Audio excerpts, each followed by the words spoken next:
क्या Dubai real estate market में सही में डिस्ट्रेस डील्स हैं? मैंने अपनी पुरानी वीडियोस में बताया था कि हम लोग एक्चुअल कंपैरिजन करेंगे प्राइसेस का बेसिस द एक्चुअल डेटा। मैं आपके लिए लेके आया हूँ द मैक हिल्स 2 का एक कंपैरिजन। फेब की जो प्राइसेस थे उसमें और अब मार्च में जो प्राइसेस हैं उसमें कितना डिफरेंस है।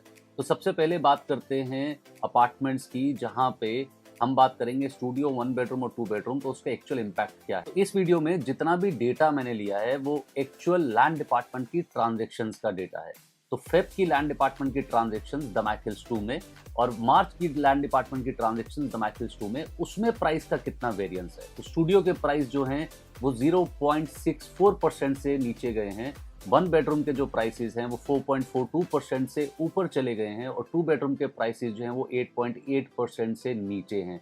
अब इसका मतलब ये नहीं है कि ये प्राइसेस में बहुत बड़ा चेंज है, ये बहुत माइन्यूट चेंज है और वो हो सकता है कि कुछ एक्सेप्शनल ट्रांजैक्शन होंगी जिसकी वजह से ये चेंज हुआ। अब बात करते हैं टाउन हाउसेज और विलास की द मैक हिल्स 2 में। तो टाउन हाउसेज और विलास में 3 बेडरूम और 4 बेडरूम की ट्रांजैक्शन जो भी हुई हैं फेब में और मार्च में, उसमें क्या डिफरेंस है। सरप्राइजिंगली 3 बेडरूम के जो टाउन हाउसेज हैं उनका प्राइस 15% से नीचे आ गया और 4 बेडरूम के जो प्राइसेस हैं उनका 11% से ऊपर चला गया है प्राइस। अब इसका मतलब ये नहीं है कि ये जो प्राइस की फ्लक्चुएशन है ये जियोपॉलिटिकल टेंशंस या किसी डिस्ट्रेस डील की वजह से है। पॉसिबली ये जितनी भी ट्रांजैक्शंस हुई हैं इनके एमओयू बहुत पहले साइन हुए होंगे, इसमें कुछ मॉर्टगेज डील्स भी हैं और मैं बात कर रहा हूँ सिर्फ ready to move in property या फिर ऑफ प्लान रीसेल के बारे में।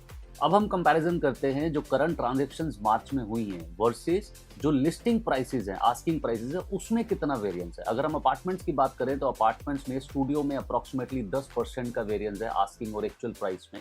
1 बेडरूम में हालांकि सिर्फ 1% का डिफरेंस है, लेकिन 2 बेडरूम के अंदर ये डिफरेंस 20% है और टाउन हाउसेज विलाज में ये डिफरेंस है 3 बेडरूम में अप्रॉक्सीमेटली 10% का डिफरेंस और 4 बेडरूम में 25% का difference between asking and actual property transactions. तो सवाल यहाँ पे ये है कि क्या एक्चुअली में प्राइसेस नीचे जा रहे हैं।